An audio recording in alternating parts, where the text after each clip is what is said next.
Ça y est, I'm back in France, guys. Et oui, comme vous avez pu le constater, j'étais pas en France ces 4 derniers mois. Bon, c'est vrai que j'ai pas sorti énormément de vidéos sur le pays, sur les aventures et tout ce que je vivais là-bas.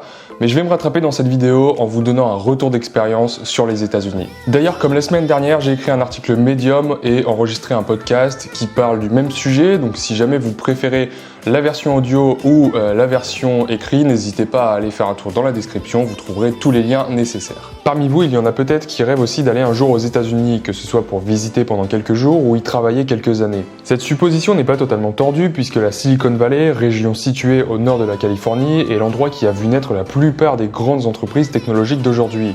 Alors en tant que développeur, ça se tient. Et il n'y a pas que ce coin-là des États-Unis d'ailleurs, que ce soit San Francisco, Seattle, Washington ou encore New York, nombreuses sont les villes qui abritent des centaines d'entreprises innovantes. Donc pour remettre les choses dans le contexte, je viens de passer 4 mois à Vegas dans l'université. On croirait pas comme ça, mais Vegas effectivement a bien une université, et en plus elle est pas mal du tout. Ce qu'il faut savoir, c'est qu'en ce moment je suis en école d'ingénieur à Caen, et le stage est prévu dans le cursus. Les 4 mois sont prévus dans le calendrier, et au terme du stage, on a une note qui compte pour valider notre semestre. Mais en général, l'école ou l'université propose aussi bien des aides pour trouver un stage, comme un catalogue des stages ou le contact des anciens élèves, que des aides financières. Alors ça, on en reparlera un peu plus loin dans la vidéo. Vous commencez sûrement à me connaître, si vous me suivez depuis quelques temps, j'ai un caractère assez ambitieux, voire même un peu trop des fois. Et du coup, ça m'arrive assez souvent de me fixer des objectifs assez hauts, et d'ailleurs que personne ne me prenne au sérieux. Mais j'ai aussi tendance à pas écouter les gens quand ils me disent que quelque chose est difficile à obtenir, voire même impossible. Depuis que j'ai lu la biographie de Steve Jobs, dont je vous mets le lien dans la description, je me suis mis en tête qu'un jour j'irais visiter la Silicon Valley et qu'un de mes objectifs dans la vie, ça allait être de survoler la colline d'Hollywood à Los Angeles en hélicoptère. Bon, je vous arrête tout de suite, à l'heure actuelle, j'ai toujours pas volé en hélicoptère. Alors quand j'ai commencé à chercher un stage il y a 1 an, je me suis dit que c'était l'occasion de tenter ma chance. Je savais que la probabilité de trouver un job pour 4 mois aux États-Unis était très faible pour un étudiant français, même pas encore diplômé. Et qu'on soit clair, si vous êtes dans la même situation, il y a peu de chances qu'une entreprise vous prenne, parce qu'elle doit payer votre visa, le visa J1, mais par contre, c'est pas impossible. J'avais 2 objectifs principaux lors de ce stage. Premièrement, acquérir un maximum de connaissances, parce que à l'école, c'est bien, mais à part faire des pendus en C ou des pages web statiques pour rechercher dans une base de données d'animaux, bon, on fait pas non plus quelque chose d'extraordinaire. Et le deuxième objectif, c'était de mettre un pied en Californie. Los Angeles, San Francisco, le Golden Gate, tout ça, c'était mon rêve. Pourtant, je savais que tout n'allait pas être aussi simple et que ça allait coûter énormément d'argent. Malgré tout, j'ai rien lâché, j'ai envoyé des dizaines de candidatures pendant 2 mois. Au début, je ciblais principalement les entreprises, mais j'ai vite compris que ça allait être compliqué, donc je me suis tourné vers les centres de recherche, les universités quoi. Parce que oui, beaucoup d'élèves ingénieurs font un de leurs stages en université étrangère pour faire de la recherche. Après 2 mois de recherche, du coup, j'ai été accepté par la University of Nevada, Las Vegas, au plein cœur de la ville et surtout en plein cœur du désert. Il a donc fallu entamer très rapidement les démarches administratives pour avoir un passeport, un visa, etc. etc. Bref, 6 mois plus tard, j'atterris dans la ville des Lumières. Les premiers jours étaient surprenants, mais pas si dépaysants que ça au final. Il faut dire que le mode de vie en France n'est pas si éloigné de celui d'un Américain. On ne parle pas ici de comparaison entre l'Asie et l'Europe. Les villes sont immenses, les routes sont énormes et absolument tout là-bas est fait pour la voiture. Pour vous dire, même les pharmacies ont un drive. Parmi Las Vegas, Los Angeles et San Francisco, cette dernière est la seule ville que j'ai pu visiter à pied. Et encore, j'ai pas tout fait. Pour revenir à Vegas, honnêtement, je suis pas tombé sous le charme de cette ville où tout est superficiel.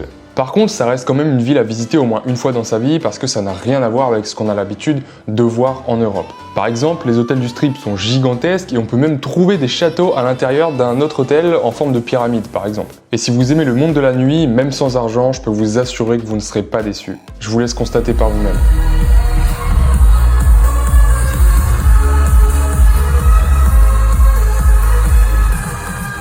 Et si au contraire vous êtes plutôt activité calme en pleine nature, alors là vous allez être servi. Entre Zion Park, la Vallée de la Mort, le Grand Canyon, nombreux sont les parcs naturels autour de Vegas.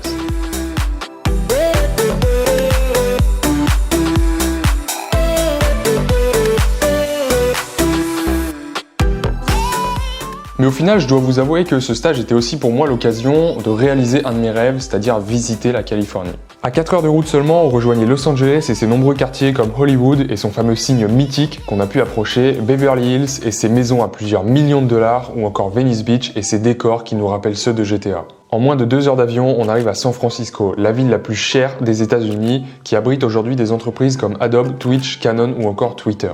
Cette ville n'a rien à voir avec Los Angeles et Las Vegas. À peine plus grand que Paris, ce petit bout de la Californie est plein de couleurs, de culture et de saveurs.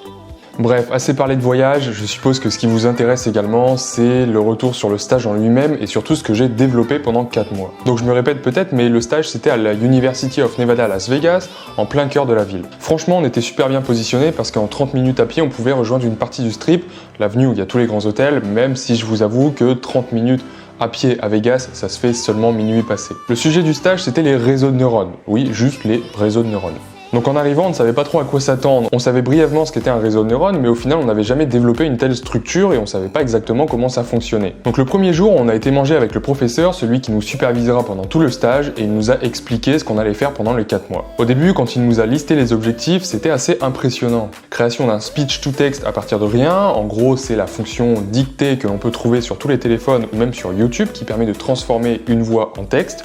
Et deuxièmement, le développement d'un jeu qu'on puisse contrôler à la voix. Il nous a parlé de traitement du son, d'arbres, de graphes, bref, à ce moment-là, je me suis vraiment demandé si on allait être capable de réussir à développer ce qu'il attendait de nous. Tous les outils dont nous a parlé le professeur, je les connaissais plus ou moins bien, mais vous savez, dans ces situations où on fait face à de nouveaux challenges, à l'inconnu, eh bien on plonge assez facilement dans une période de stress. On a donc longuement discuté avec notre encadrant pour savoir si on parlait bien de la même chose et pour être sûr qu'on ne partait pas dans un chemin boueux. On lui a bien expliqué ce qu'on savait faire et surtout ce qu'on ne savait pas faire pour qu'il puisse au mieux estimer l'ampleur du projet. Et très vite, j'ai été surpris par sa réaction. Une des phrases qu'il m'a dites et qui m'a marqué surtout, c'est quand il nous a dit « Vous êtes jeune, vous êtes intelligent et vous êtes l'avenir de ce monde ».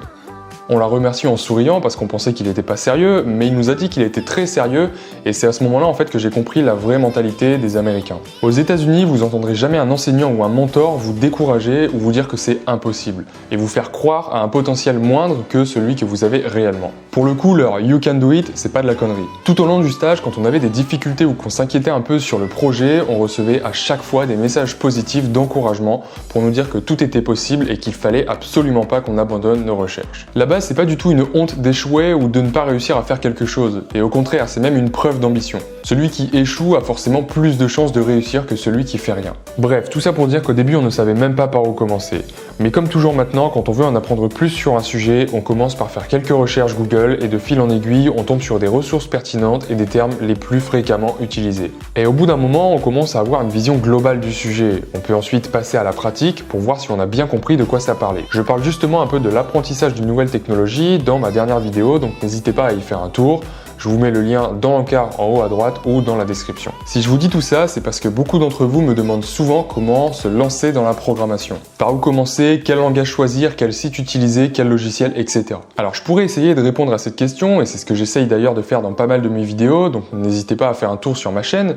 Mais le problème, c'est que n'y a pas vraiment de bonne réponse, chacun a sa manière d'apprendre. Mais ce dont je suis sûr, c'est que tout commence souvent par une recherche Google, et petit à petit, vous allez trouver des liens, des livres, des sites qui vous renseignent un peu plus à chaque fois et qui vous rapprochent de l'objectif, de ce que vous voulez apprendre. Donc n'hésitez plus à apprendre quelque chose de nouveau, que ce soit de la programmation ou pas d'ailleurs. Si jamais vous aimez manger bio, eh bien apprenez le jardinage. Allez chercher l'information et vous trouverez forcément du contenu qui vous correspond.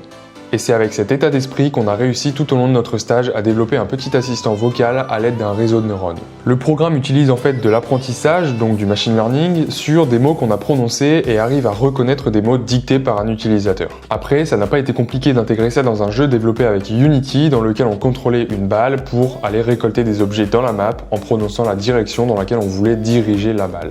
Sinon, pour faire un point un peu plus global sur cette expérience, oui, c'est difficile de trouver un stage là-bas, oui, ça coûte cher de passer 4 mois aux États-Unis, et encore Las Vegas, c'est l'une des villes les moins chères des alentours. Et oui, faire un tel voyage, ça fait peur. Mais peu importe ce qu'est votre rêve, que ce soit un voyage, une expérience ou un bien matériel, vous devez tout mettre en œuvre pour le réaliser. Et je peux vous assurer que se donner à fond pour atteindre ses objectifs professionnels comme monter sa boîte par exemple, ou personnels comme construire une relation avec quelqu'un, c'est quelque chose qui procure beaucoup de peur, mais énormément de satisfaction. Alors honnêtement, ça vaut vraiment le coup. J'ai vécu l'une de mes plus belles expériences, aussi bien sur le plan professionnel que personnel. J'ai rencontré des gens formidables, j'ai vu des paysages incroyables et surtout je me suis créé des souvenirs inoubliables.